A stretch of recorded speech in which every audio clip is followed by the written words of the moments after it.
Assalamualaikum warahmatullahi wabarakatuh. Perkenalkan, nama saya Cahya Saifuddin dari Prodi Pendidikan Masyarakat, Fakultas Ilmu Pendidikan IKIP Siliwangi. Di sini saya akan menjelaskan atau mengerjakan tugas yaitu tentang dinamisasi Pancasila dalam hukum oleh dosen pengampu Bapak Wahyu. Silakan menyaksikan. Dinamisasi Pancasila dalam hukum.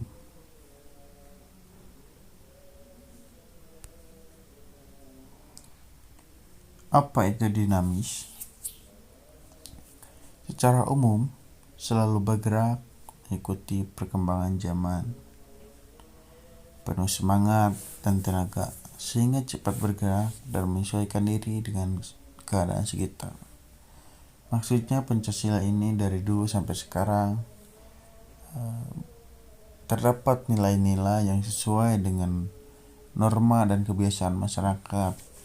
Karena Pancasila itu sendiri bersifat dinamis, yaitu selalu bergerak mengikuti perkembangan zaman.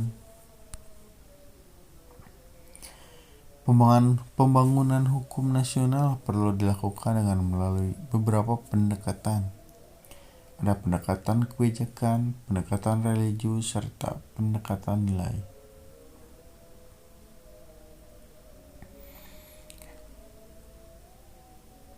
Pendekatan kebijakan yaitu suatu teknik yang digunakan dalam administrasi publik untuk memeriksa dan mengevaluasi kebijakan suatu organisasi atau kumpulan publik dalam mencapai tujuan. Hal ini telah didefinisikan sebagai proses menentukan berbagai kebijakan dalam mencapai suatu tujuan. Yang kedua ada pendekatan religi. Adalah pendekatan yang memasukkan unsur-unsur religi dalam setiap aspek hukum, baik di sekolah atau perguruan tinggi, supaya murid atau mahasiswa lebih tertarik dan paham secara menyeluruh. Dan yang ketiga ada pendekatan nilai, yaitu pendekatan penanaman nilai adalah suatu pendekatan yang memberi penekanan pada penanaman nilai-nilai sosial dalam diri masyarakat.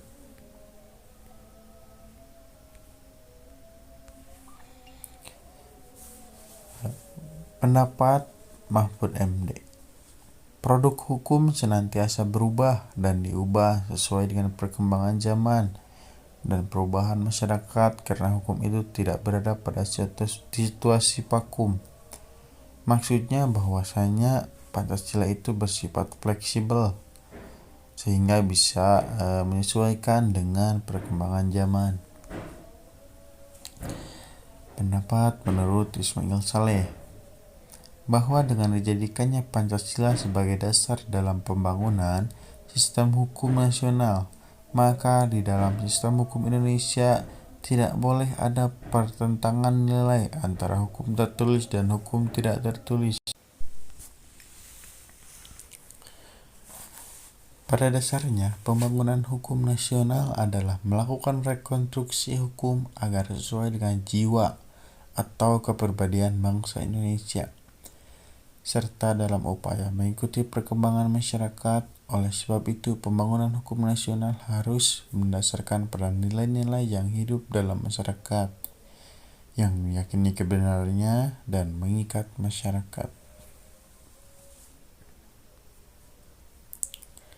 Sebagaimana yang telah dikemukakan di muka bahwa hukum suatu bangsa seharusnya bersumber pada nilai-nilai luhur bangsa yang bersangkutan, maka menjadi keharusan pula dalam melakukan rekonstruksi hukum pidana Indonesia agar berdasar pada nilai-nilai yang dimiliki dan diyakini kebenarannya oleh bangsa Indonesia.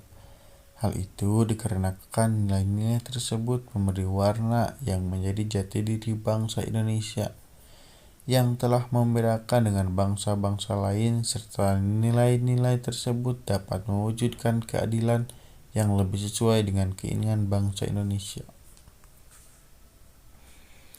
Terima kasih atas perhatiannya. Mohon maaf bila ada banyak kesalahan. Wassalamualaikum warahmatullahi wabarakatuh.